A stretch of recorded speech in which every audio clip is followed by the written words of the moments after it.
The morning Vera Colton decided there was no room left in the Hartwell house, she didn't raise her voice. She didn't need to. She simply stood at the kitchen doorway in her pressed cotton dress, hands folded neatly at her waist, and watched Clara carry a bucket of water from the well to the barn without offering to help. That was all. No argument, no confrontation. Just the silence of a woman who had already made up her mind and was waiting for everyone else to catch up. Owen told Clara 3 days later. He found her in the barn loft where she slept on a straw mattress. Her father had stuffed himself covered with a quilt her mother had sewn before the scarlet fever took her in 1869. Owen stood at the base of the ladder and looked up at his niece with the expression of a man trying to explain something he himself didn't fully believe. He said Vera felt the house was crowded. He said it wasn't personal. He said she could stay through the end of June, which gave her 3 weeks, and that he'd ask around town about domestic positions. Maybe the hotel needed a laundry girl. Maybe the Aldridge family needed someone for the kitchen. Clara listened to all of it from the loft. She was sitting cross-legged on the mattress with a tin cup of water in both hands, and she didn't interrupt him once. When Owen finished, she nodded slowly the way her father had taught her to receive information. She didn't like taking it in completely before deciding what to do with it. She said, "Thank you for telling me yourself." Owen climbed down the ladder and walked back to the house, and Clara sat in the loft for a long time after listening to the horses shift in their stalls below, and the wind moved through the gaps in the barn boards, and the distant sound of Vera's voice carrying across the yard from an open window, already organizing the space that would open up once Clara was gone. Her name was Clara Hartwell. She was 16 years old in the summer of 1879, and she had been an orphan in practice, if not in legal definition, for 2 years. Her mother, Ruth, had died of scarlet fever when Clara was 6, not 11, as the neighbors sometimes said, having confused the date with another family's tragedy. Her father, Samuel Hartwell, had raised her alone after that, and he had done it the way he did everything else, quietly, thoroughly, without complaint. Samuel was a carpenter by trade and a builder by instinct, a man who understood load-bearing walls and soil composition and the way water moved through clay, the way other men understood crop prices or cattle weights. He had worked the ranches and farms around Sage Creek, Wyoming territory for 20 years, building barns and homes and root cellars and fence lines, and he had taken Clara with him from the time she could walk, narrating everything he did in the patient, specific language of a man who intended to be understood. He had died in September 1877, 2 years before the summer. Vera Colton arrived killed by a roof collapse on a ranch 12 miles east of town. The rancher had been cutting corners on the beam weight. Samuel had noted it in his work log, had mentioned it to the foreman, had been told the job was fine, and to finish it. He had gone back up the following Monday, and the roof had come down on him before noon. Clara was 14 when they brought him home on a wagon. She had been old enough to understand everything that was happening, and young enough that the understanding had settled into her bones rather than her mind becoming. Not a thought she carried, but a permanent feature of her interior architecture, the way a crack runs through a foundation stone, invisible most of the time, but always there. She moved in with Owen 2 weeks after Samuel's funeral. Owen was her father's older brother, a decent man with a modest cattle operation 7 miles outside of Sage Creek, and no children of his own. He had offered before Clara could ask, and the arrangement had been simple. She would help with the house and the animals, she would earn her keep, and she would have a room which was the barn loft, but a room nonetheless. For 2 years that arrangement had held. Owen worked his land, Clara worked the house and yard, and the silence between them was the comfortable kind, the kind that exists between people who understand each other without needing to say so. Then Vera Colton had come to Sage Creek in March of 1879, the daughter of a merchant from Laramie with good manners and a precise understanding of what she wanted from a marriage. Owen had courted her for 6 weeks and married her in May in a ceremony at the church on the main road. Vera had moved into the house with her 2 trunks and her own set of curtains and her opinions about the correct way to organize a kitchen. And within 3 weeks, it was clear to everyone except Owen that there was not going to be enough room in that house for both Vera Colton Hartwell and the daughter of her husband's dead brother. Claire had understood it before Vera said a word. She had watched the way Vera's eyes moved across the barn loft the first time she saw where Clara slept. Not with pity as the church women sometimes looked at her, but with calculation, the look of someone measuring a space for a different purpose. Clara had simply worked harder and stayed quieter and taken up less room, which was not enough because the problem was not what Clara did or didn't do.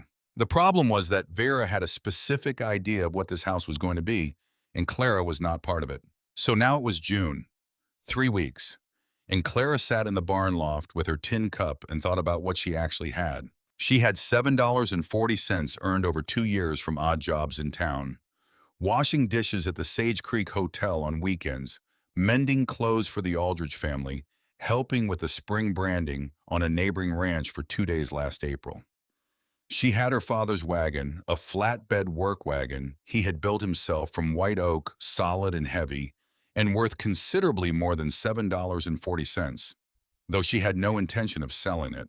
She had her father's tools in a canvas bag under the wagon seat, and she had 2 years of watching Samuel Hartwell build things which was worth more than any of it. She went to the land office in Sage Creek on the second Monday of June. The clerk was a thin man named Pruitt, who wore spectacles and kept his papers in very specific piles, and looked at Clara the way adults often looked at her when she presented herself for a transaction they had not expected. She told him she wanted to file a homestead claim. He asked her age. She told him 16. He looked at her over his spectacles and said, Wyoming Territory allowed single women to file homestead claims, and that 16 was old enough under territorial statute, but that she should understand what she was agreeing to. 160 acres, a permanent dwelling constructed on the land, continuous residence for 5 years. At the end of 5 years, if she had met the requirements, the land was hers free and clear. Clara said she understood. Pruitt showed her the available parcels on his survey map, spreading the paper across the counter with the careful movements of someone who handled maps often. Most of the good land, the flat bottom land near the creek, the south-facing slopes with decent soil, had already been claimed by families with money and prior knowledge, and the social connections that turned government programs into private advantages. What remained was marginal land, rocky hillsides, poor drainage, soil that would crack in summer and freeze hard in winter. Pruitt pointed to a parcel 8 miles southeast of Sage Creek, a steep hillside section that had been passed over by every applicant since the territory opened for homesteading. Nobody wants that one, he said, not unkindly. It's all slope and rock, and that little creek at the bottom's not much use for irrigation. Clara looked at the parcel on the map for a long moment. The slope was marked as steep, south-facing, predominantly clay soil based on the survey notes. She said she'd take it. Pruitt filled out the paperwork. Clara signed her name in the neat, deliberate handwriting Samuel had insisted on, letter by letter, no rushing, because a man who couldn't sign his name clearly, he'd said couldn't be trusted to build anything that would stand.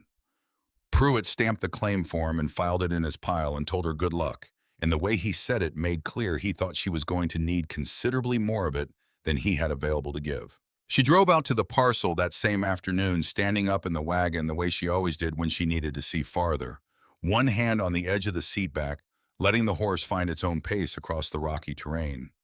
The land was as advertised. 160 acres of steep hillsides, scattered rock outcroppings, thin scrub grass on the upper slopes, and at the base a small creek that ran clear and cold even in early summer. The south-facing slope was severe, maybe 50 degrees of incline in places, which most homesteaders would see as a liability. Clara saw it differently. She walked the slope for 2 hours, moving back and forth across the face of it, pressing her boot heel into the soil to test compaction, breaking off clods of earth and rubbing them between her fingers, reading the color and texture and weight of what she was standing on. The clay content was high, which was difficult to dig, but excellent for structural stability. The slope was steep enough to provide deep excavation without excessive horizontal distance. The south-facing aspect would catch winter sun directly through a front-facing entrance. There was water at the base timber along the creek corridor, and absolutely no one for miles in any direction who would have any opinion about what she was doing. She drove back to Owens, went to the barn, and began sorting through the canvas tool bag under the wagon seat. She knew what she needed.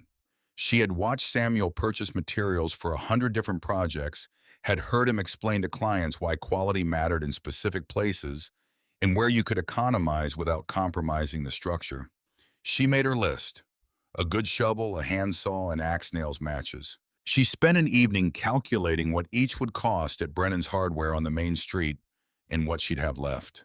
The arithmetic was tight, but it worked exactly with nothing to spare. She left Owen's house on the last day of June. Vera was inside when Clara loaded the wagon, which was probably deliberate, and Owen stood in the yard watching her with his hands in his pockets and his face arranged in an expression of guilty helplessness that Clara had no interest in addressing. She had already decided not to spend any emotional energy on Owen's guilt. It was his to carry. She had her own work to do. She stopped at Brennan's Hardware first, bought the shovel for $2.10, the handsaw for $1.50, the axe for $1.75, a pound of nails for 40 cents, a box of matches for 25 cents. She counted out the coins with the careful precision of someone who could not afford a mistake in either direction. The total came to $6, even leaving her $1.40. She spent 90 cents on cornmeal and salt at the general store, a sack of each, enough to last several weeks if she was careful with portions.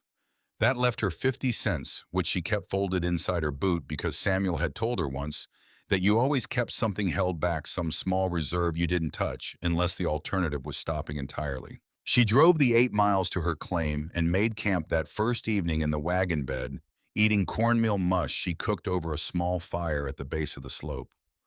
The Wyoming sky in late June was enormous dark blue, deepening to black at the edges, stars coming in so thick and close, they seemed structural, like something you could lean against.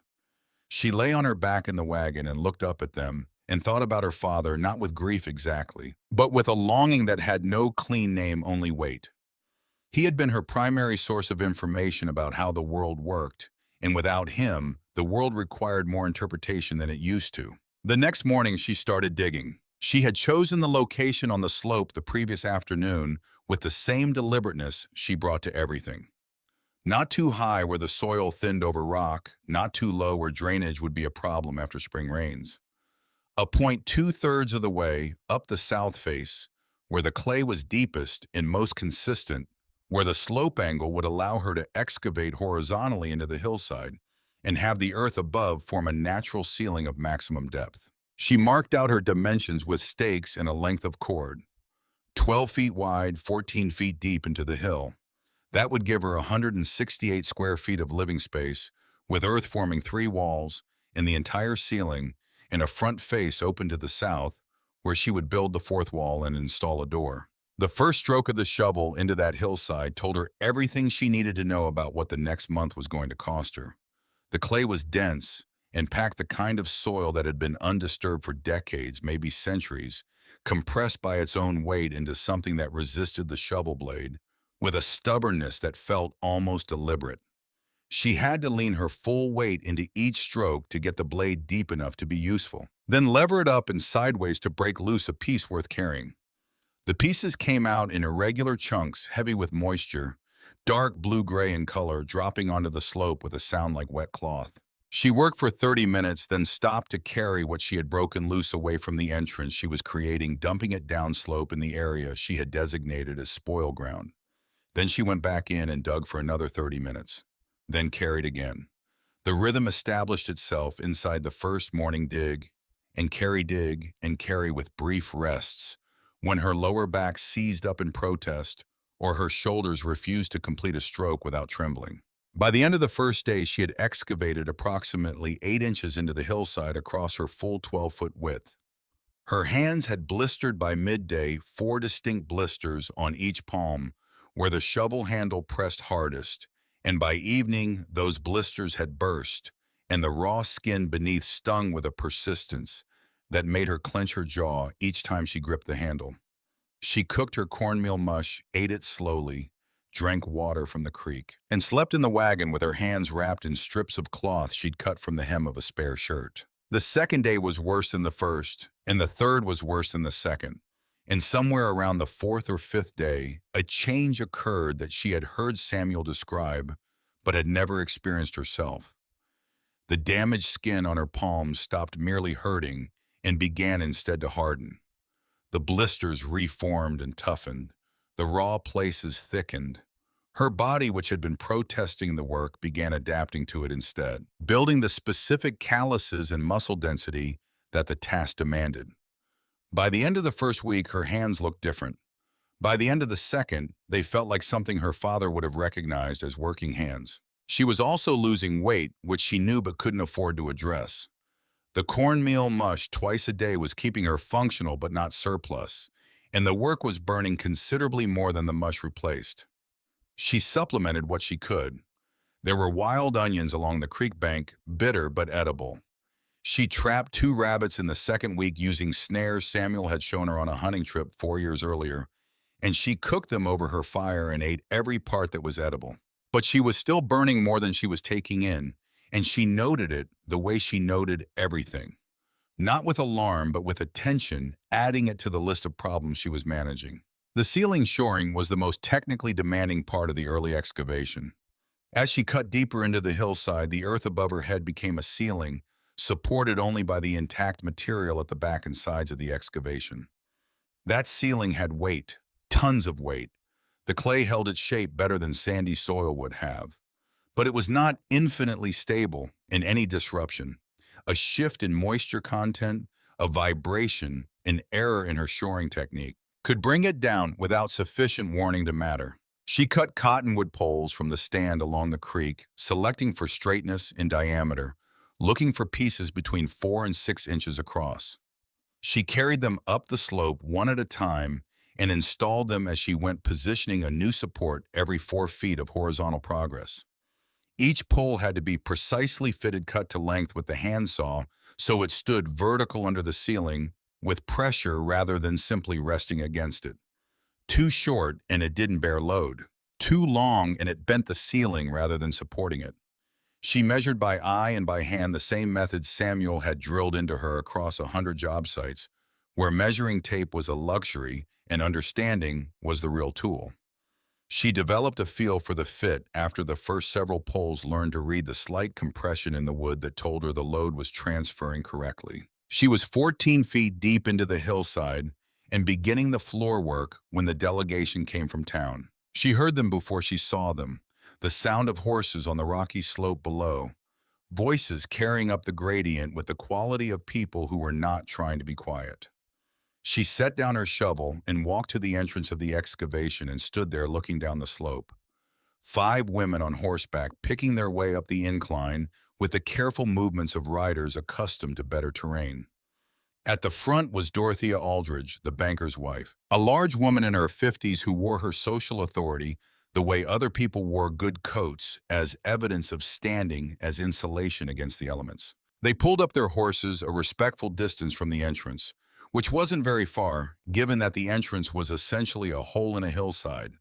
And Dorothea looked at the excavation and then at Clara standing in front of it with her dust-covered clothing and her expression of complete composure, and something passed across Dorothea's face that Clara couldn't entirely read, surprise perhaps, or a recalibration of some expectations she had brought up the hill. Child Dorothea said, "You're building a cave."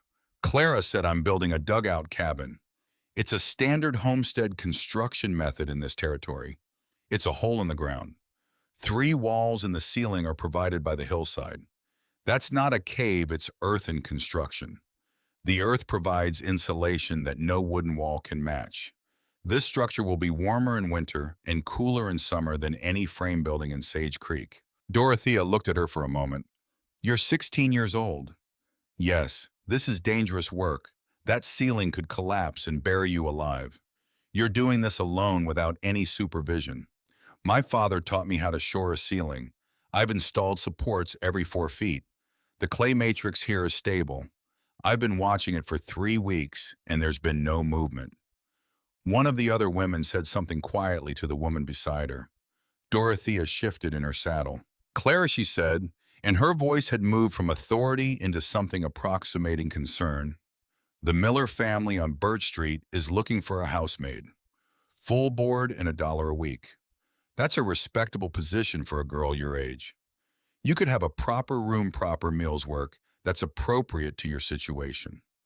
I spoke with Eleanor Miller myself just this week. She'd take you on today if you came with me now. Clara looked at her steadily. Thank you for coming out, she said. I'm going to keep building.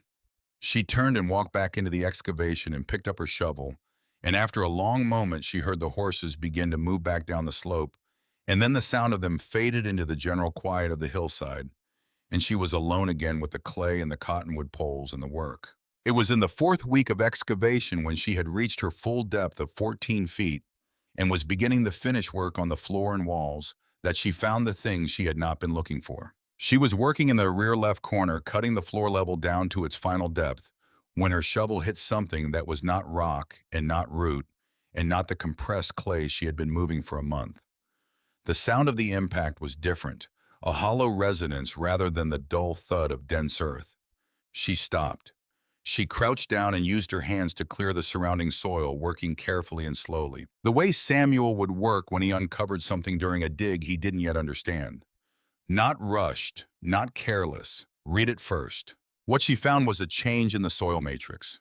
The clay in this corner had a different color, blue-gray, where the rest was red-gray, the kind of color difference that a person who had not spent weeks staring at walls of cut earth would not have noticed. She pressed her palm against it. The texture was finer, more uniform, the kind of clay that forms around seeping water over a very long time. And when she pressed harder, she felt the faint suggestion of a void beneath, the imperceptible give that indicated the soil was not solid all the way through. She worked carefully for 2 hours, cutting around and below the blue-gray section rather than through it. What she uncovered was a natural pocket in the hillside, a small enclosed space perhaps 3 feet across and 2 feet deep, where the clay had formed a sealed chamber around something the way clay does when moisture and pressure and time cooperate in just the right combination. Inside that pocket, wrapped in what had been oilskin, but had become something closer to a dark crust, was a metal box approximately the size of a large book. Iron from the weight of it, and old with a hasp closure that had rusted through in places, and a surface pitted by years of contact with moisture. Clara sat back on her heels and looked at the box for a long moment. She did not open it. Not then. She had 14 feet of wall to finish, and a front wall to build, and a door to hang, and a roof section to lay over the front third of her space before the weather changed, and the box had been in that clay for however many years it had been there, and it would keep for another few weeks. She wrapped it back in what remained of the oilskins, set it in the driest corner of the dugout, near where she planned to build her shelf space, and picked up her shovel. But before she went back to work, she sat for another moment in the dimness of the excavated space, listening to the silence of earth that surrounds you on 5 sides, a silence unlike any other one that has weight to it, that presses back gently, reminding you of the mass of the world. She thought about the color of that clay pocket, the blue-gray of it, the fine uniform texture, the sealed quality, as if something or someone had chosen that specific location for specific reasons, knowing the clay there would hold. Samuel had spent 20 years building things in this territory. He had known every hillside and creek bed and soil type within 30 miles of Sage Creek. He had known this land before she was born. She picked up her shovel and went back to work. By the end of September, the dugout was complete. 12 feet wide, 14 feet deep into the hillside, 7 feet high at the front, face tapering to 6 feet, where the earth ceiling descended at the rear. 3 walls of packed clay, smooth now from the clay and grass plaster she had applied in the final 2 weeks, a surface that didn't shed dirt and held its shape through temperature changes. A front wall of cottonwood logs she had cut and notched herself, chinked with clay and dried grass, solid enough to lean against without flexing. A door she had built from rough-cut boards hung on iron hinges she had bought on her last trip to town with her remaining 50 cents. A single window beside the door, framed with cottonwood timber, filled with a piece of oiled paper stretched over the opening and dried in the sun until it admitted light without admitting weather. The roof over the front third of the structure, built from a timber frame she had erected from the earth ceiling, forward to the top of the front wall, layered with brush. Then a thick course of sod blocks she had cut from the hillside grass, creating a living roof that would knit itself into the surrounding slope over the coming months and eventually become indistinguishable from the hillside itself. The whole structure from outside looked like a small barn facade built into a slope.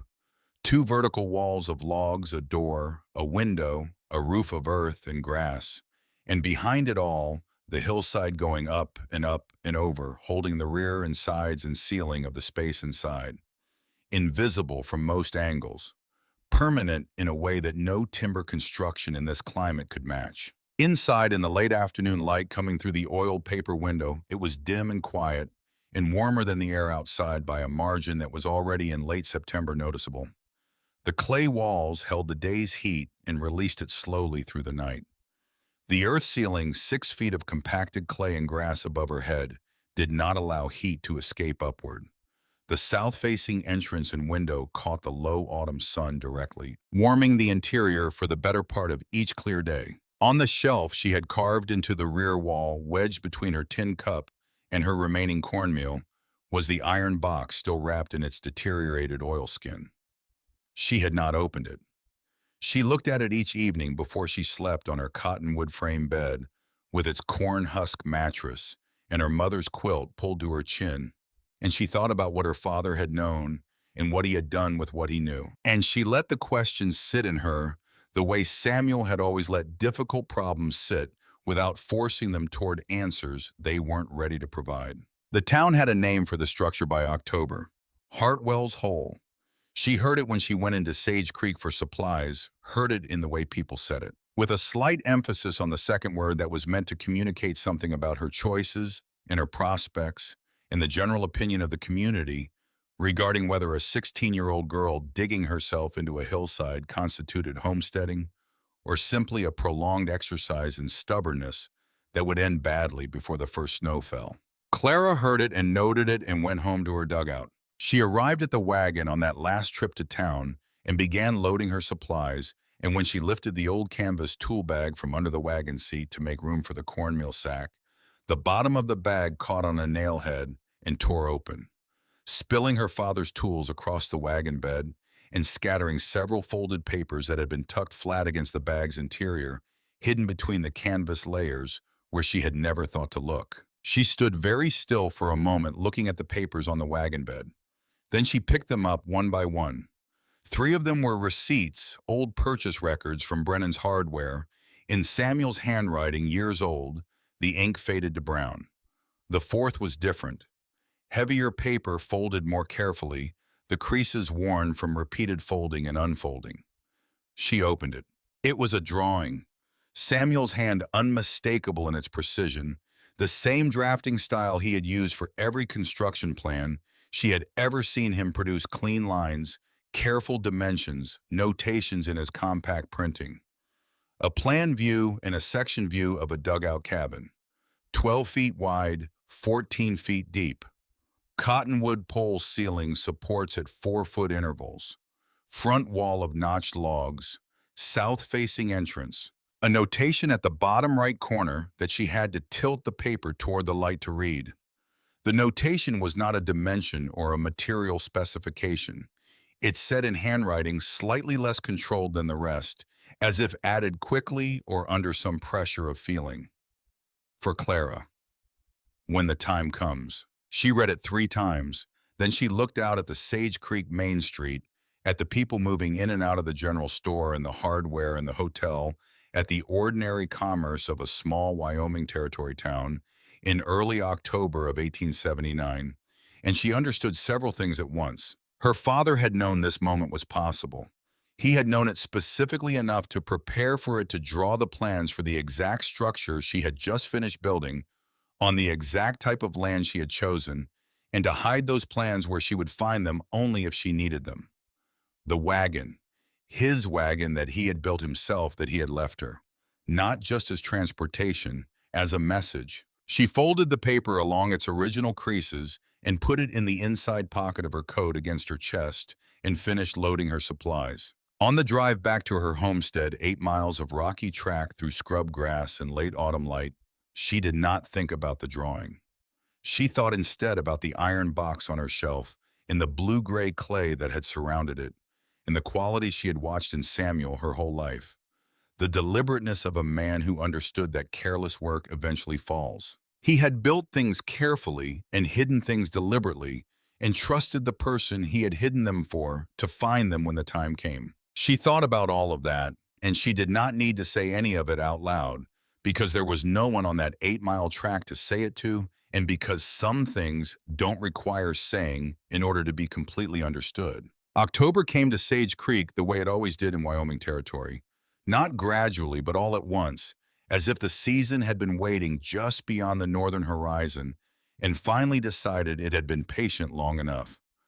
The temperature dropped 15 degrees in a single night in the first week of the month, and by morning the creek at the base of Clara's slope had a thin skin of ice along its edges that the midday sun erased, but that came back thicker each subsequent night, advancing toward the center of the channel by fractions of an inch, measuring the season's progress with the patience of something that knew it would eventually win. Clara had spent the last weeks of September preparing. She had cut and stacked a cord and a half of firewood from the dead timber along the creek, splitting the larger pieces with the axe. Samuel had kept sharp enough to shave with stacking it against the front wall of the dugout, under the overhang of the sod roof where it would stay dry. She had gathered dried grass from the upper slope and packed it between the interior walls in the outer sod layer where she had identified small gaps in her construction. She had banked earth against the base of the front log wall, insulating the junction between wall and ground, the place where cold most easily finds its way into a structure built by someone working alone. She had also, in those final September days, moved the iron box from the shelf to a more deliberate location. She had cut a niche into the rear wall of the dugout, a rectangular pocket in the clay approximately 18 inches deep, and she had set the box inside it and packed clay around the sides, leaving only the hasp visible. She had done this not because she was hiding it, but because she wanted it secure, in a place where it would not be disturbed by accident or the ordinary movement of daily life inside a small space. She was not ready to open it. She was aware in a way she could not have articulated precisely that opening it was an action that belonged to a different season, a later chapter of whatever this was. By the first hard freeze of October, her neighbors were already burning continuously to keep their cabins at 50 degrees. Clara's dugout, with no fire running at all, held 48. She did not explain this to anyone who came into Sage Creek asking about her small woodpile. Let them draw their own conclusions. The hill was doing what it had always done, and she was simply living inside it correctly. The legal document arrived on a Tuesday in early October. She had gone into Sage Creek for supplies, and Pruitt at the land office had called to her from his doorway as she passed. He had an envelope for her. It had come through the territorial office in Cheyenne, forwarded to him as the filing clerk for her homestead claim. He handed it to her over his counter with an expression that suggested he already knew what was inside it and was not entirely comfortable being the delivery mechanism. The envelope was addressed to Miss Clara Hartwell, Homestead, claim number 7741, Sage Creek District, Wyoming Territory. The return address was the office of a law firm in Cheyenne, Colton, and Marsh Attorneys at Law. Colton. She opened it standing at Pruitt's counter, reading it through once quickly and then again slowly. The document was a formal legal challenge to her homestead claim filed on behalf of an unnamed client through the Territorial Land Court. The grounds for challenge were stated in the careful language of legal argument, but the substance was simple. Clara Hartwell was 16 years of age at the time of filing. The document argued that under territorial contract law, a minor lacked the legal capacity to enter into binding agreements with governmental entities without the co-signature of a legal guardian or parent. Since Clara had no living parents and her legal guardian Owen Hartwell had not co-signed the filing, the claim was argued to be invalid and subject to reversion to available public land. She read it twice more. Then she folded it along its original creases and put it in her coat pocket and thanked Pruitt and walked out into the October street.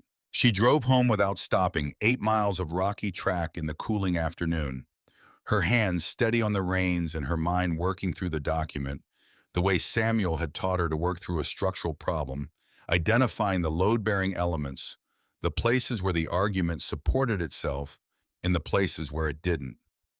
The challenge had been filed by Colton and Marsh. The senior partner's name was Colton. Vera's family name before her marriage was Colton. She had understood this before she finished reading the document the first time. What she did not yet fully understand was why. Why a piece of rocky hillside with a dugout on it warranted a legal challenge filed by a Cheyenne law firm. What Vera saw in 160 acres of steep marginal land that made it worth the cost of attorneys. She sat with that question through October, working her land and doing her occasional jobs in town and watching the season advance, and she did not find an answer. She had no money for a lawyer of her own, which the document's authors had certainly known when they filed it. She did not allow herself to dwell on this prospect for more than a few minutes at a time. Dwelling was not a luxury the season permitted. Owen came to the homestead on a Wednesday morning in the third week of October, arriving on horseback just after sunrise, which told her he had left before Vera was likely to be fully awake and aware of his movements. He tied his horse to the cottonwood at the creek crossing and climbed the slope to the dugout entrance with the tentative quality of a man who was not certain of his welcome and had prepared himself to deserve that uncertainty. Clara opened the door before he knocked. She had heard him coming up the slope. She stood in the doorway and looked at him. He was thinner than she remembered, which surprised her because she had only been gone 4 months. Out here on the slope in the early morning light without Vera's influence, organizing the space around him, he looked like what he actually was. A man in his mid-40s who had made a series of choices he was now living inside of, and who was not entirely comfortable with the view from there. He asked if he could come in. She stepped back and let him through the door. He stood in the interior of the dugout for a moment, adjusting to the dim light, and she watched his face as he took it in. The smooth clay walls, the carved shelves, the small iron stove in the corner connected to the clay chimney she had built through the rear wall, the cottonwood frame bed with her mother's quilt, the neat stack of split firewood inside the door. The overall quality of the space, which was not large, but was undeniably and completely a home. He said nothing for a long moment. Then he said Samuel would have been proud. Clara said, "Why did you come, Owen?" He sat on the three-legged stool she kept near the stove and put his hands on his knees and looked at the floor. He was quiet for long enough that she understood he was preparing to say something he had been building toward for some time and was still not certain he was going to be able to say all the way through. He said Vera knew about this land before you filed your claim. Clara did not move. She was standing near the door with her arms at her sides, and she kept her body very still, the way she kept it still when she was reading a structural situation and needed to observe it without affecting it. He continued, "There were surveyors through this district in the spring," he said, "before Vera and I married. Union Pacific men running lines assessing terrain for a potential branch line east out of Sage Creek. They filed their survey reports with the Territorial Land Office in Cheyenne Public Record.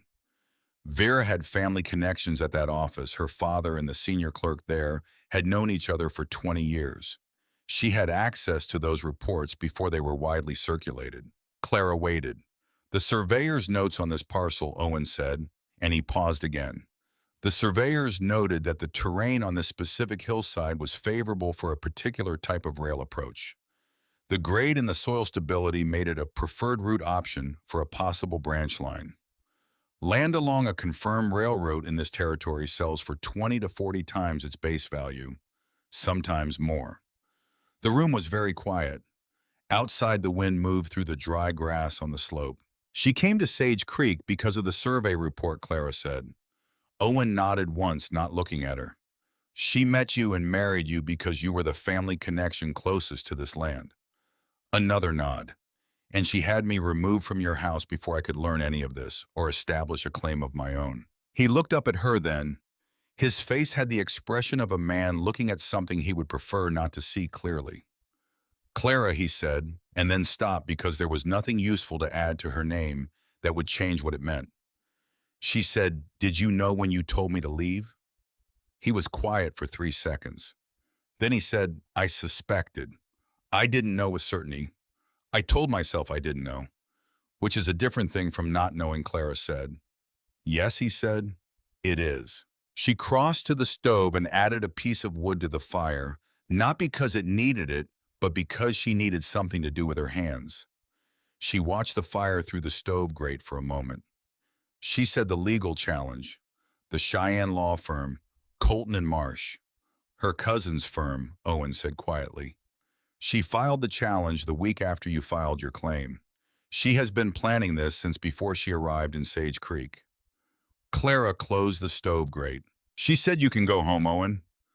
He stood up from the stool slowly with the movements of a man who felt his age in his joints. He moved toward the door. At the threshold, he stopped and turned back. He said, I'm sorry, Clara. I know that is not sufficient. She said no. It's not.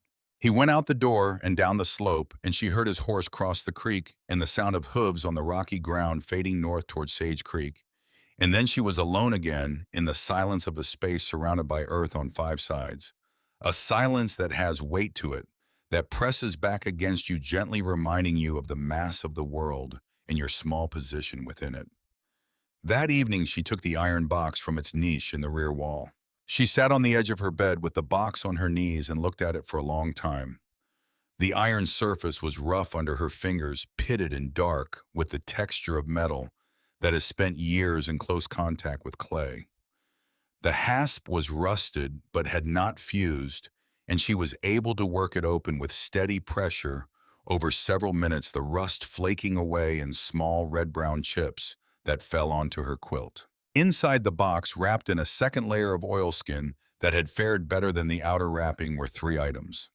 The first was a folded document-heavy paper, the kind used for official records covered in printed text, with handwritten additions in two different sets of handwriting.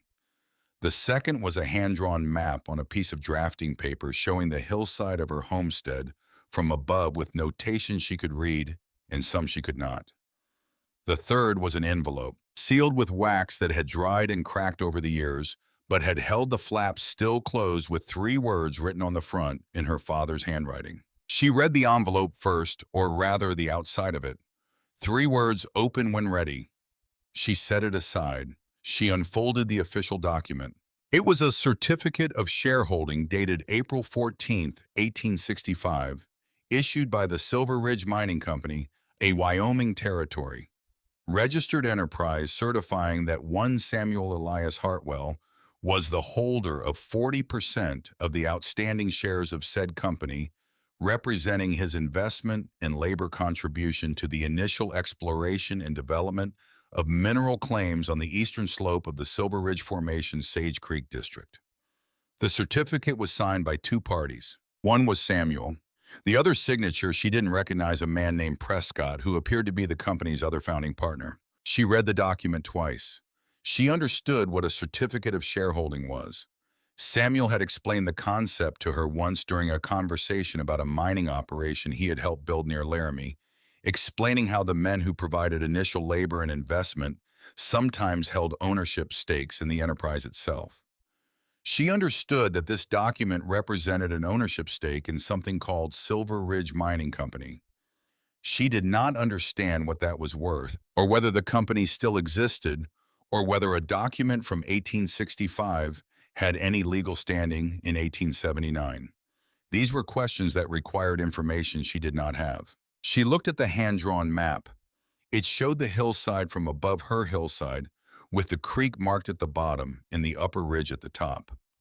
Across the face of the slope, Samuel had drawn a series of lines and notations in his drafting hand, precise and technical, that she recognized as geological notation, indicating soil transitions and rock formations and the directional flow of subsurface features. Following the lines, she could see that her father had mapped something running diagonally through the hillside at depth, a feature the surface gave no indication of, something only visible if you knew where to look or had reason to go looking. She held the document and the map and the sealed envelope for a long time, sitting in the lamplight with the iron box open on her knees. She did not open the envelope. She was not ready. She put everything back in the box, sealed the hasp as well as its condition allowed, and returned it to the niche in the wall. She packed clay around it again, smoothing the surface until it matched the surrounding wall, until you would have to know exactly where to look to find it. Then she blew out her lamp and lay on her bed in the dark and listened to the wind outside, which had picked up from the north and was pushing against the sod roof with a low continuous pressure that the earth above her absorbed without comment, the way the earth absorbs everything quietly and completely and without making a particular point of it. Vera came to the homestead herself 12 days later. Clara heard the horse on the slope and came to the doorway and stood watching Vera pick her way up the incline with considerably more competence than Clara would have expected. She managed it with the controlled precision of someone accustomed to operating in environments she found inconvenient.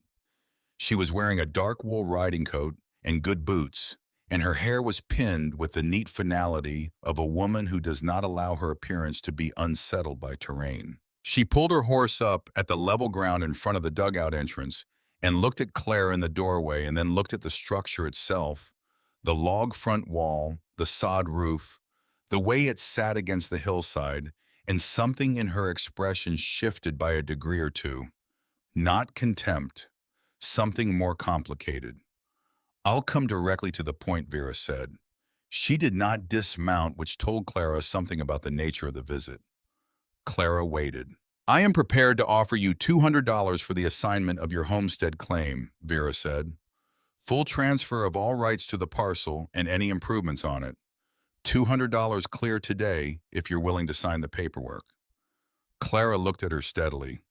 $200 was more money than she had ever held at one time. More money than Owen made in 4 months of cattle work. More money than she could earn in 2 years of domestic service and careful saving. She said no. Vera's expression did not change in any obvious way. She adjusted her grip on the reins with a small, precise movement. She said, "Clara, you have a legal challenge proceeding against your claim in the territorial court. You do not have the resources to mount a legal defense. The court will rule on the challenge in the spring, and when it does, you will have nothing. No land, no money, and 4 months of labor spent on a structure you do not own. $200 now is considerably better than nothing in the spring." Clara said, "This land is mine. I filed a valid claim. I'm 16 years old, and Wyoming territory law allows me to file, and I have an attorney who will confirm it." She did not have an attorney. She said it anyway because it was the kind of statement that mattered not for its current truth, but for the information it put into the air between two people, the information that she was not as isolated as she appeared. Vera looked at her for a moment with the expression of someone rereading a document they thought they had understood. Then she said, "This is the only offer you will receive. When you lose in court, there will be nothing." Clara said, "I heard you the first time." Vera held her eyes for 3 more seconds. Then she turned her horse with that same controlled precision and began picking her way back down the slope, and Clara watched her go until horse and rider had crossed the creek and disappeared into the scrub north of the homestead. She went back inside and closed the door and stood in the center of the dugout and breathed slowly and deliberately for a full minute. Then she sat on the stool by the stove and thought. She was not afraid of Vera exactly. What she felt was more specific than fear. It was the feeling of understanding the full dimensions of a structural problem for the first time, of seeing all the load-bearing elements and the weak points and the potential failure modes laid out simultaneously. Vera had money. Vera had attorneys. Vera had family connections in Cheyenne and a legal challenge already in motion, and a specific understanding of what this land was worth that Clara still only partially shared. These were real advantages in a territorial legal system that had not been designed with 16-year-old girls in mind. Clara had her claim. She had 5 months of continuous residence on this land. She had a structure that was more permanent and more functional than anything a court's definition of improvement could reasonably dismiss. She had the iron box in the wall, the contents of which she did not yet fully understand. And she had a Wyoming winter coming, which she had been preparing for since September. November deepened. The creek froze solid. The scrub grass on the upper slope went brittle and pale. The first significant snow came in the second week of the month, 6 inches overnight, and Clara woke to a white landscape and a dugout interior that read 47 degrees on the small thermometer she had mounted near the door, which was 3 degrees warmer than it had been the night before, with the same fire level. Because the snow blanketing the hillside above had added another layer of insulation to a structure already insulated by tons of clay. She began to understand the full architecture of what she had built into. The earth below the frost line did not behave like air. It did not panic in cold snaps or surge with false warmth on mild afternoons. It held its temperature the way old timber holds its grain by virtue of density and time, not by fighting what surrounds it. 4 feet down the clay was 45 degrees in July and 45 degrees in November and would be 45 degrees in February. And that constancy was worth more in a Wyoming winter than any quantity of split wood a frame house could burn through its leaking walls. Her neighbors in Sage Creek were burning through their winter wood supplies at rates she could observe when she went to town. Chimneys smoking continuously, wood piles diminishing visibly week by week. The thin wooden walls of frame construction in this climate were glorified wind barriers, providing a visual separation from the outside without any meaningful thermal mass to store or moderate the heat a stove produced. The stove ran the heat, rose, the heat escaped through the walls and ceiling, and you burned more wood to replace it continuously all winter in an open loop that ended when your woodpile did. Clara's dugout was a closed loop. The earth absorbed heat during the day and released it at night. The thick ceiling trapped warmth that would otherwise escape upward.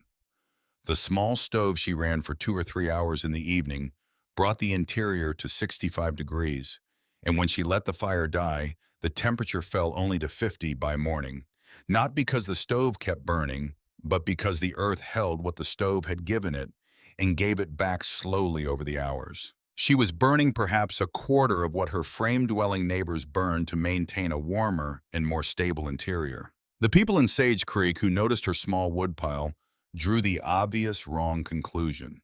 The girl was cold. The girl was suffering. The girl was too stubborn to admit that living in the ground had been a mistake. December arrived. The old-timers changed their predictions.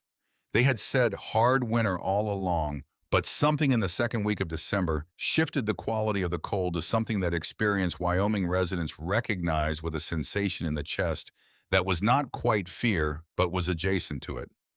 The atmospheric pressure dropped. The wind moved from the west to due north, which meant it was coming straight down from the Arctic, with nothing between here and the Canadian border to moderate it. The sky took on a color that was not quite white and not quite gray, a specific flat tone that meant moisture was coming, and the temperature would drop faster than the moisture fell. Clara recognized these signs. Samuel had spent years teaching her to read weather the same way he read soil, precisely and practically without drama. Because on the frontier, the difference between reading weather correctly and reading it wrong was sometimes the difference between making it through and not. She looked at that sky on the morning of December 9th and felt the wind on her face, and went back inside and began preparing with the focused efficiency of someone who understood that the margin between adequate and inadequate was measured in hours. She filled every vessel she owned with water from the creek before the temperature made hauling water dangerous. She brought the remainder of her indoor wood supply to maximum and moved another half cord from the outdoor stack inside, stacking it against the interior wall to warm before burning. She checked the door and window seals, pressing clay into any gap she could find, blocking the base of the door with a rolled blanket. She checked her food supply adequate for 2 weeks. She checked her lamp oil. She checked the stovepipe running a small fire to confirm the draw was clear. By noon, the temperature had dropped from 20 degrees to 2 degrees in 4 hours. By 2 in the afternoon, the snow had begun. Not the gentle accumulating snow of a normal December storm, but something heavier and more deliberate. Dense flakes falling so thickly the air seemed more white than clear visibility, dropping to 10 feet to 5, to nothing beyond the small circle of visible ground immediately in front of the door. The wind built steadily. The sound of it against the hillside above was a continuous low roar, punctuated by gusts that drove snow horizontally and would have knocked a person down if they had been standing in it. Clara was inside. She sat on her stool by the stove with the fire burning at moderate level, and she listened to what was happening outside. And the listening felt like reading, the way all sensory information felt like reading to her data coming in, meaning assembled from it, understanding, following necessarily from honest attention. She heard the storm settle into its full register over the first 2 hours. The temperature outside, she estimated, was approaching -20 by evening, with the wind making the effective temperature something considerably beyond that. Her interior held steady at 58 degrees. She added small pieces of wood to the stove at intervals, not pushing it hard, letting the earth do the work it was designed to do, supplementing rather than fighting. At some point in the dark hours, she slept. The pounding on her door came at what she estimated was near midnight, a hard, insistent knocking that carried through the log wall with the urgency of something that could not wait. She was awake and at the door before the knocking stopped. She understood before she opened it that this was not a casual visit. No one was on this hillside at midnight in these conditions for a casual reason. Elias Nolan stood in her doorway with his wife Constance behind him, and his 3 children pressed against Constance's back, and his face was the color of candle wax, and his eyebrows were rimed with ice crystals, and his voice when he found it came out in the rough, damaged tone of a man whose throat had been worked hard by cold air. He said, "Our youngest, showing signs, hypothermia. Our cabin won't hold temperature. Below 45 inside despite burning continuously for 6 hours. We've used half our wood. We don't know where else to go." Clara stepped back from the door and said, "Come inside, all of you." She helped Constance with the smallest child, a boy of 3 named Thomas, who was frightening in his stillness. The dangerous stillness of a child whose body has stopped fighting and started conserving the gray-blue pallor that meant core temperature had dropped below where the ordinary mechanisms of warmth could manage it. She laid him near the stove on the corn husk mattress pulled from her bed. She remembered a winter years before when a ranch hand had come into Samuel's worksite half frozen, and Samuel had managed him back with the same careful procedure warmth from the core outward blankets around the trunk. First warm the blood at the center and let it carry warmth to the extremities on its own timeline. She worked through those steps now with the same methodical care, not too fast, never too fast. Elias stood in the middle of the dugout, slightly too large for the space, turning slowly and looking at the walls and the ceiling and the even warmth that surrounded him from every surface. He said, "It's warm in here. It's genuinely warm." Clara said, "Get your family inside the door. Close it behind you." He did. They crowded into the space, the Nolan family of 5, filling most of the floor between the stove and the bed, Constance sitting on the floor, holding Thomas, the 2 older children pressed together against the wall, their initial shivering already moderating as the ambient warmth of the earth-sheltered space surrounded them. More people came before dawn. The Wilson family, whose woodpile was nearly gone, the Hendersons, whose stovepipe had cracked and who could not heat safely, 2 young couples from the east edge of town whose cabins were failing in ways their builders had not anticipated. By 2 in the morning, there were 18 people inside Clara's 168 square feet, arranged on the floor and on the bed and on the stool and against every wall, shoulder to shoulder and knee to knee, in the involuntary intimacy of a shelter, performing the function it was built to perform at the outer limits of that function. The physics worked as Clara had understood they would.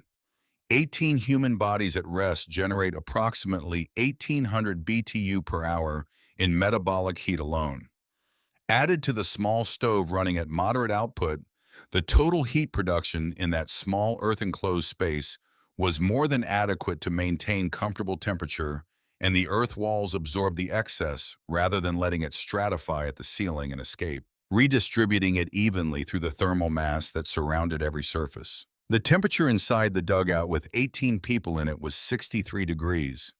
Outside, the effective temperature with wind chill was approaching 65 below zero. Inside the log and frame structures throughout Sage Creek, families were huddled in the center of their houses, with every blanket they owned burning their last wood, watching the temperature inside fall toward 40, toward 35, toward the point where the cold stopped being uncomfortable and started being something else. Clara managed the stove. She moved through the crowded space when she needed to, stepping over legs and around children, maintaining the fire at the level that the situation required, not extravagant, but sufficient, always sufficient. The people around her were in various states of shock and relief and gratitude that was too large to fit into the ordinary containers language provides, and she received their presence without comment, without any expression of vindication. Because this was not the time for that, and because, more fundamentally, she had not built this place to prove something to anyone. She had built it because she needed somewhere to live, and she had built it correctly because Samuel had taught her that correctness was not optional, that the difference between a structure that worked and one that didn't was the difference between living and not, and there was no middle ground worth discussing. At 3 in the morning, when the storm was at its full strength, and the wind against the hillside was a sound like the world tearing at its own seams, someone knocked at the door. Clara heard it over the sound of the storm and the close breathing of 18 people in a small space.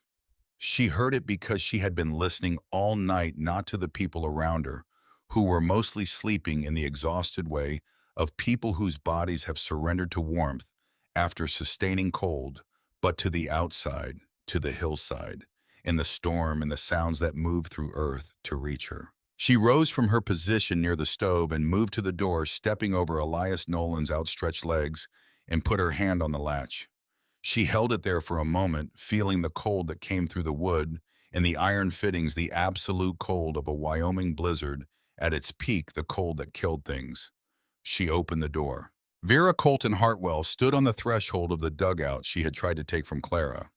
She was standing barely one hand against the log doorframe, her dark wool coat so thoroughly iced that it had stiffened and was holding its shape independent of the body inside it. Her face was the color of old chalk. Her lips had a blue cast, visible even in the lamplight spilling from the interior. She had been outside in this for long enough that her body had begun the process of shutting down, moving blood away from the extremities and toward the core, in the desperate prioritization of survival. A process that continued ended only one way. Her eyes found Clara's face. She did not speak.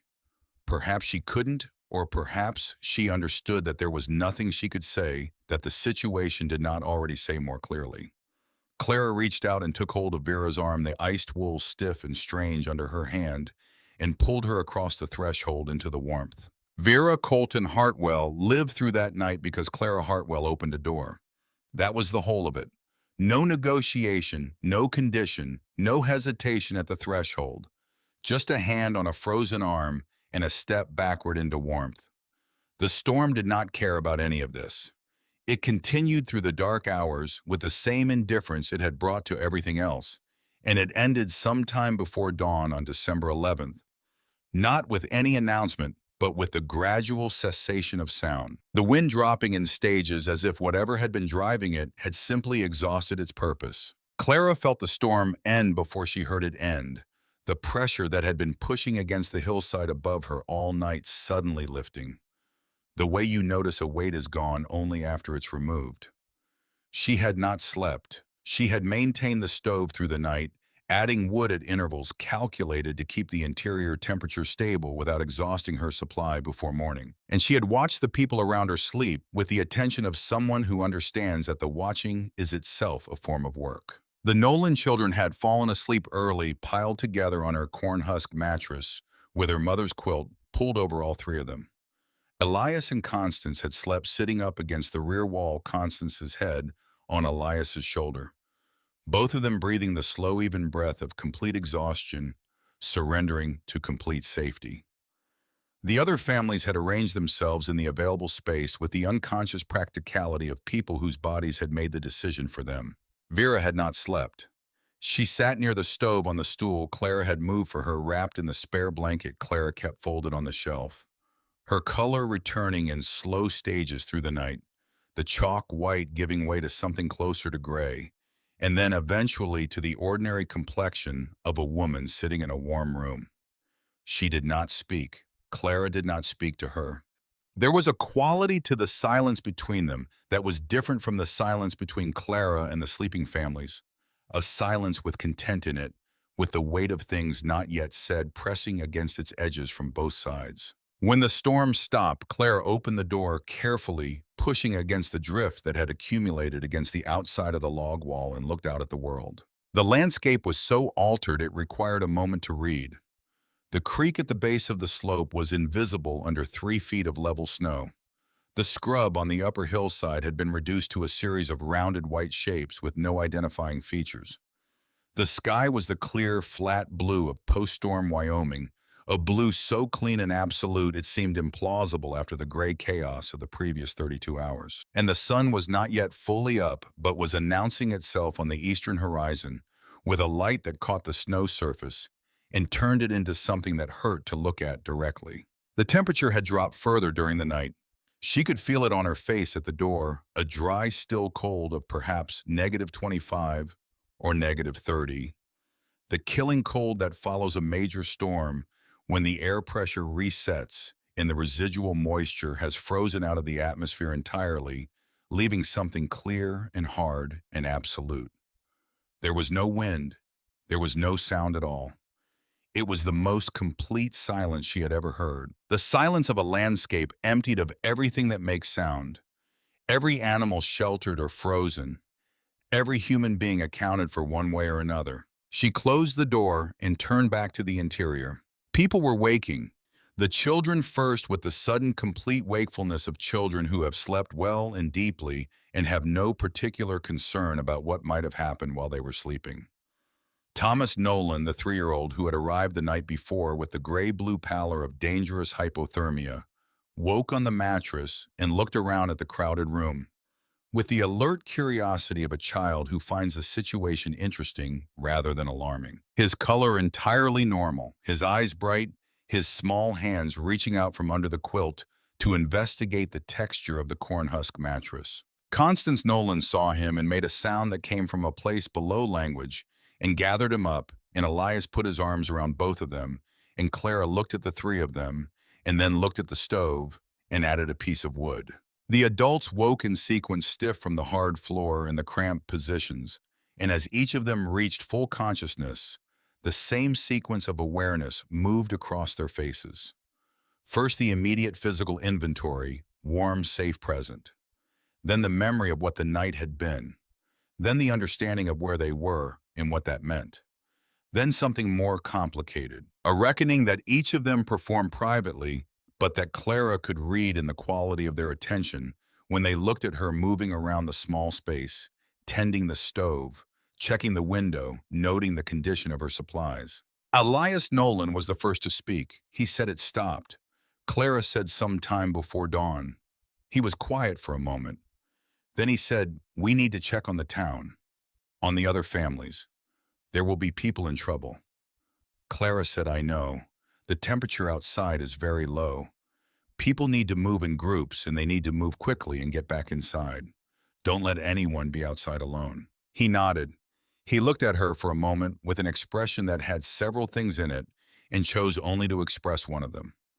He said, "Thank you, Clara." She did not answer this, not because she was ungracious, but because the words "thank you" were not large enough to fit the situation, and they both knew it, and saying something inadequate to fill a silence that the situation had already filled was not a habit she had cultivated. The families left in the late morning after Clara had fed everyone a hot corn mush that reduced her supply significantly, but that the situation required without question. They went in groups, the men breaking trail through the deep snow for the women and children heading north toward the main road in Sage Creek. She watched them from the dugout doorway until the last of them had descended the slope and crossed the creek bed and disappeared into the white landscape. And then she turned back inside. Vera was still there. She was sitting on the stool with the blanket around her shoulders and her hands wrapped around the tin cup of hot water Clara had given her an hour earlier, looking at the floor with the expression of a woman doing internal arithmetic of a type she had not previously been required to perform. Clara sat on the edge of the bed frame and waited. The silence between them stretched for a full minute. Then Vera looked up. "She said I was trying to reach the Aldridge house. I thought I knew the distance. I was wrong about what that temperature meant." Clara said nothing. "Vera said you saved my life." Clara said the dugout saved your life. I just opened the door. Vera looked at her steadily for a moment. Then she said, that's a precise distinction. It's an accurate one, Clara said. Another silence. Then Clara reached into the pocket of her coat, which was hanging on the peg beside the door, and removed the legal document that had arrived in October and set it on the floor between them, smoothing it flat against the dirt with her palm. Vera looked at it. Her expression did not change, but something in her posture adjusted by a degree, a slight settling, as if she had been expecting this and was now simply waiting for it to begin. Clara said you filed this through your cousin's firm in Cheyenne. You filed it the week after I filed my homestead claim. You have been planning to take this land since before you came to Sage Creek. Vera said Clara. Clara said I'm not asking you to confirm it. Owen already confirmed it. I'm telling you what I know so that we understand each other completely. Vera was quiet. Clara said you know about the shareholding certificate, the Silver Ridge Mining Company. That's why you wanted this land, not just the railroad survey. There's something more, and you found it in the public records in Cheyenne the same way you found everything else. At this, Vera's composure shifted by a small but unmistakable degree. Not guilt exactly, because Vera was not a woman who experienced guilt in the conventional architecture of that emotion, but something adjacent to it, the expression of a person who has been seen more completely than they intended. She said your father was listed in the Silver Ridge Company records as a founding shareholder, 40%. The company dissolved in 1867 after the initial shaft flooding, but there were rumors she stopped. Clara waited. Vera said there were rumors in the mining community that the Silver Ridge Formation extended further east than the original shaft had reached, that the flooding hadn't proven the formation was exhausted, only that the first approach was wrong. There was talk of a second exploration. I had reason to believe that talk had substance. Clara said, and you believe the certificate in my father's name might still have value if the company reorganized. Yes. Clara looked at her for a long moment. She thought about her father, about the careful deliberateness of everything he had done. The drawing in the wagon, the box in the hillside, the geological notations on the map, the envelope sealed with wax and 3 words on the front. She thought about the kind of intelligence required to see a situation 20 years before it resolved itself and to position the person you loved inside it correctly in advance without being able to explain why. She stood up and crossed to the rear wall and removed the clay she had packed around the niche and took out the iron box. She set it on the floor in front of Vera and opened the hasp. She removed the shareholding certificate and the hand-drawn map and set them both on the floor. She left the sealed envelope in the box. Vera looked at the documents. She looked at the map for a long time, her eyes moving across Samuel's notations with the attention of someone who had enough geological knowledge to read what she was looking at. Then she looked up at Clara. She said he mapped the secondary formation. He found it, didn't he? Before he died. Clara said, I think so. Vera was quiet for a moment. Then she said, this changes the value considerably. Clara said, I know, and I know you understand what this means legally. The certificate is in my father's name. I am his heir. The land the formation runs under is my homestead claim. The legal challenge you filed is based on an argument about my age that doesn't hold under Wyoming territorial statute as written, and you knew that when you filed it because your cousin's firm advised you the challenge was unlikely to succeed at trial. It was a pressure tactic. You were hoping I would take the $200. Vera held her gaze without looking away. She said yes. You will withdraw the legal challenge, Clara said. You will instruct Colton and Marsh to file a withdrawal with the territorial court within 30 days. In exchange, I will not pursue a legal claim against you for filing a fraudulent challenge against a valid homestead, Vera said, and Owen Clara looked at her. Owen is your husband, she said. That's a matter between the two of you. I have nothing more to say about Owen. Vera looked at the shareholding certificate on the floor between them for a long time, and Clara let her look because it cost nothing to let a person sit with what they were not going to have. There was something in Vera that Clara understood without forgiving the hunger of a person who had learned early that intelligence and ambition were assets the world would not recognize unless converted into something the world already understood as valuable. And in 1879 in Wyoming Territory, that meant money. Clara could see the shape of Vera's calculation without approving of any part of it. Vera said, "I'll withdraw the challenge." Clara nodded once. She packed the documents back into the iron box and returned it to the nesh and pressed clay around the edges. Vera left the dugout an hour later, fully recovered, her color normal, her posture restored to its habitual precision. She did not say anything further at the door. Clara watched her pick her way down the slope and did not feel what she had expected to feel, which was some form of satisfaction or relief. What she felt instead was a tiredness that sat differently than physical exhaustion. The tiredness of a person who has finished a long task and is standing at the end of it, trying to remember what they intended to do next. The town transformed over the following week in the way that communities transform when a shared experience has rearranged their understanding of something fundamental. Elias Nolan spoke at the general store 3 days after the storm, standing on the porch with a dozen men gathered around him, describing what had happened in the dugout on the night of December 9th with the straightforward precision of a man who deals in facts. He gave temperatures, he gave the number of people. He described the wood consumption versus the thermal output. He described Thomas's color when they arrived and Thomas's color when they left. He did not editorialize. He did not need to. Dorothy Aldridge came to the homestead on December 15th, riding alone, picking her way up the slope, with a care that acknowledged the terrain's difficulty without complaint. She stood in front of the dugout entrance and waited for Clara to come to the door, and when Clara appeared, she said what she had come to say without preamble, which Clara respected. She said, "I came to tell you that I was wrong about you, about this, about what you were doing here. I thought it was foolishness. I thought you were being stubborn in a way that young people sometimes are, insisting on doing something difficult when the easier path was available. I did not understand that the easier path would not have produced this." She gestured at the dugout at the hillside, at the structure that had held 18 people at 63 degrees while the world outside tried to freeze. "I'm sorry for the things I said to you on this slope in August. I'm sorry I tried to pressure you into domestic service. You were right, and I was wrong, and I think you are owed that," said plainly. Clara said, "I appreciate you coming to say it." Dorothea looked at her with an expression that was trying to locate Clara in some existing category, and finding that the categories she had available were not quite the right shape. She said, "If there is anything I can do." "The bank has some standing in the matter of your legal challenge," she added carefully, not elaborating further, but the meaning was clear. Clara said, "I believe the challenge will be withdrawn shortly." Dorothea nodded once as if this confirmed something she had already suspected, and climbed back onto her horse and rode down the slope. Owen came 4 days after that, on a morning when the temperature had moderated slightly and the trail to the homestead was passable, if not comfortable.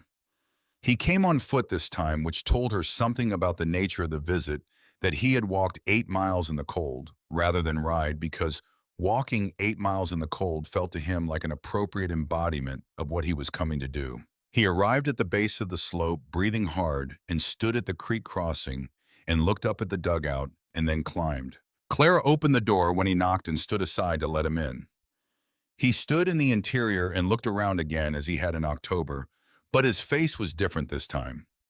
In October, he had looked at the dugout with the complicated expression of a man recalibrating a prior dismissal. Now he looked at it with something simpler, a recognition that had finished the process of becoming itself. He said, "I heard about the night of the 9th, about who was here and what this place did." Clara said, 18 people. He was quiet for a moment. Then he said, "Clara, I have spent a great deal of time since October thinking about what I did and what I didn't do, and what the difference between those things cost a person. I think I owe you a reckoning in public, not just here between us. I think I owe it to your father to say in front of the people who knew him what kind of man his brother turned out to be when it mattered." Clara looked at him for a long moment. She thought about Samuel, about the kind of man who spent the years of his declining health not lamenting what he was losing, but arranging what he was leaving, every detail of it, down to the placement of a box in a hillside, and a drawing folded flat against the inside of a canvas bag. She said, "That's your choice to make, Owen. I'm not going to tell you what it should cost you. That's between you and whoever you have to answer to." He nodded. He stayed for 20 minutes sitting on the stool with his hands on his knees, talking in the halting way of someone who is trying to be thorough about something difficult. He talked about Samuel, about what Samuel had been like before Clara was born, when they were both young, and the territory was newer, and the future had not yet sorted itself into what it became. He talked about admiring his younger brother in the painful way of older siblings who chose the safer path. He talked about Vera with a quality that was neither excuse nor accusation, simply the honest assessment of a man who had made a significant error in judgment and was trying to understand it rather than escape it. Clara listened to all of it. She did not offer comfort or absolution because neither was hers to offer, but she did not close the door on any of it either because he was her father's brother and he was trying to do something difficult. And those two facts taken together were worth acknowledging. When he left, she stood in the doorway and watched him descend the slope, a man in his mid-40s walking carefully on a hillside in the winter cold. And she thought that she did not know what Owen would do with whatever he was carrying, but that it was finally and entirely his to carry, and that she was finished carrying any portion of it for him. Attorney Silas Fenwick arrived in Sage Creek on the 22nd of December, riding the stage from Cheyenne with a leather document case that he carried with the careful attention of someone transporting things that matter. He was a compact man in his 50s with a weathered face and reading spectacles and the economical manner of a professional who charges by the hour and therefore does not waste his own time or anyone else's. He asked at the hotel for directions to Clara Hartwell's homestead and was met with a response that had altered considerably from what it would have been 3 weeks earlier. Directions given with specificity and a quality of regard that would have surprised him if he had known what to compare it to. He came to the dugout on the morning of December 23rd and introduced himself at the door with the direct efficiency of his type name, Firm Purpose. He represented Silver Ridge Mining Company, recently reorganized under a new territorial charter, engaged in the resumed exploration of the Silver Ridge Mineral Formation in Sage Creek District. He had been engaged to locate and make contact with the heirs of one Samuel Elias Hartwell, listed in the company's founding documents as holder of 40% of original shares, whose surviving certificate was understood to be in the possession of his estate. Clara said, "Come in." He came in and sat on the stool and opened his document case with the practiced movements of a man who has done this in a great variety of settings and finds none of them particularly surprising. He laid out several documents on the floor between them and explained them in sequence with the same clear precision he would have used with any client. The Silver Ridge Mining Company had been reorganized the previous spring under a new territorial charter by a consortium of investors who had commissioned a modern geological survey of the formation. That survey had confirmed the presence of a secondary mineral deposit running northeast from the original 1865 shaft location, a deposit of considerably greater extent and accessibility than the original. The company had been recapitalized, new shares issued. Operations commenced on the secondary site, and initial assay results were, Fenwick said, using the considered understatement of his profession, encouraging. The original founding shareholders, of whom Samuel Hartwell was one, held protected equity positions under the company's charter. Their shares had not been diluted by the reorganization, but had been converted at a ratio that reflected the increased valuation. 40% of the original company converted at the reorganization ratio represented a significant ownership position in the new Silver Ridge Mining Company. He told her the number. She did not move. The stove ticked in the corner, the sound it always made when the iron expanded with heat, and she heard it the way you hear familiar sounds in the moment after something large has shifted with sudden new clarity, as if the ears have recalibrated. $178,000. She thought about the $7 she had counted out at Brennan's Hardware in June. She thought about the cornmeal mush and the trapped rabbits and the blistered palms and the nights in the wagon before the dugout was finished. She thought about her father standing on this hillside before she was old enough to understand why, pressing his boot heel into the clay, reading what it told him. He had known. All of it. He had known, and he had waited, and he had trusted her to find it. She said, "And the legal challenge against my homestead claim." He said, I was informed by opposing counsel this morning that the challenge has been withdrawn. Filed with the territorial court yesterday. Your claim is undisputed. Which is relevant, he said, because the secondary formation runs in part under the surface of your homestead parcel. As the property owner and as the inheriting shareholder, your legal position regarding the mineral rights is, he paused unambiguous. She said, I need to read everything you brought before I sign anything. He said, of course, with the tone of a man who had expected nothing less. She spent 2 hours reading the documents. Fenwick sat on the stool and waited with the patience of a man who had learned that clients who read carefully before signing were generally easier to work with over the long term. Occasionally, she asked him to explain a term or a legal construction, and he explained it directly without condescension, which she appreciated. At the end of 2 hours, she signed the documents he required her to sign and retained the copies he provided.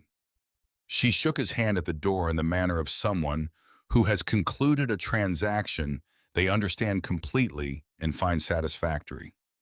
He rode back to Sage Creek and she closed the door and stood in the center of her dugout. The iron box was on the shelf. The shareholding certificate was with Fenwick transferred to the company's legal record. The geological map her father had drawn was with her copy of the documents folded carefully inside the case Fenwick had left for her paperwork. All of it was resolved, accounted for, settled into its correct legal position.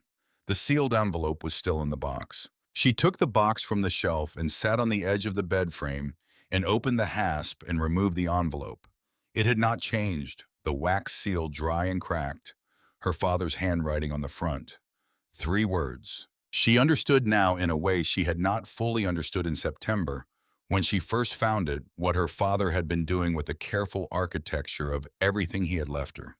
The drawing in the wagon, the box in the hillside, the location of the box accessible only to someone who had excavated exactly this far into exactly this slope, who had done the work completely, who had chosen this specific marginal land and understood why it was worth choosing, and then spent the physical cost of proving it.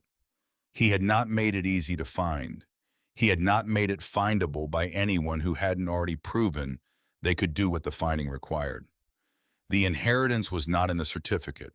The inheritance was in the person who could reach the certificate. She broke the wax seal with her thumbnail and opened the envelope. The letter was 2 pages in her father's handwriting, dated March 1876, 14 months before he died. The handwriting was slightly less controlled than his drafting hand.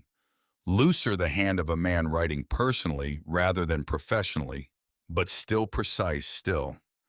Samuel's every letter formed with the deliberateness of someone who understood that careless marks produce ambiguous meaning.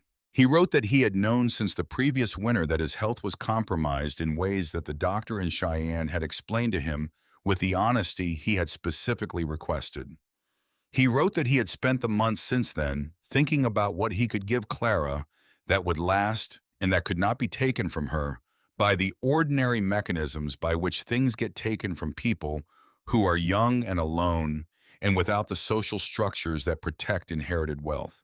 He wrote that he had found the secondary Silver Ridge Formation in the summer of 1865 while working a construction job near the original shaft, had recognized the geological signs from reading he had done about formations of that type, and had entered into a partnership with a man named Prescott, who had the legal knowledge to file the shareholding structure correctly. He had kept his certificate because he believed the formation would be developed eventually, when the technology and the capital aligned with the geology. He did not know when that would be. He knew it would be after he was gone. He wrote that he had chosen the homestead parcel because he had walked every acre of it and understood what was beneath it, and because a south-facing slope of that particular clay composition was the ideal location for the construction method he had been teaching her since she was old enough to hold a shovel, and because the combination of the surface land and the subsurface formation held together in the hands of someone who understood both the earth above and the earth below was worth something that no one in Sage Creek would be able to see until it became visible, and by then it would already be hers. He wrote that he was sorry he could not be there for what came between the leaving of this letter and the reading of it. He wrote that he knew she was going to be angry at him for a while for the dying if nothing else, because anger was the appropriate response to being left before you were ready, and she was allowed to be angry, and he would not have found it disrespectful if she was. He wrote that he had watched her for 16 years, which was his entire tenure as her father, and that in 16 years he had not once seen her fail to understand something she was willing to pay attention to, and that this quality, this willingness to pay full and honest attention to what was actually in front of her, was worth more than anything he was leaving in any legal document. He wrote that the dugout was going to be warm. He had done the calculations. Clara sat on the bed frame in the earth-sheltered room her father had designed, and she had built in the winter of 1879 at 16 years old, with the letter on her knees and the lamplight steady around her, and she read the last line of it 3 times. She did not cry. She was not a person who cried easily, which was not a lack of feeling, but a difference in how feeling moved through her, going inward rather than outward, settling into the bones rather than the eyes. But she sat there for a long time after she had finished reading, long enough for the lamp to burn down measurably and for the fire in the stove to need tending. And she did not move to tend it for longer than was strictly efficient, because some things deserve more time than efficiency allows. In the spring, Fenwick returned from Cheyenne with the formal confirmation of the territorial court's acceptance of the challenge withdrawal, and Clara's homestead claim was entered into the official record as valid and undisputed. She continued to live in the dugout, not because she had to, but because she had come to understand the full range of its virtues through a winter that had made those virtues undeniable. The summer cooling proved more remarkable than even Samuel's calculations had suggested, the interior maintaining a temperature that made June and July genuinely comfortable, while the frame houses in Sage Creek became the ovens they always became when Wyoming summer arrived in full force. The Silver Ridge production numbers from the secondary formation came in through the spring and summer, delivered by letter from Fenwick's office in Cheyenne, each letter a small recalibration upward of what the formation contained and what Clara's position in it represented. She read each letter with the same thorough attention she brought to structural documents, and she made her decisions about what to do with the information with the same deliberateness. By the following autumn, she had used a portion of her Silver Ridge income to commission the construction of a building in Sage Creek, a practical building, not ornamental, with a large workroom and good tool storage and a classroom space with benches. She called it a workshop because that was what it was, a place where people could learn to work with their hands on things that mattered, specifically the construction techniques that Samuel had taught her, and that she had refined through the winter, the principles of earth integration and thermal mass in building with what the land provides rather than fighting what it withholds. She taught the classes herself. She charged nothing.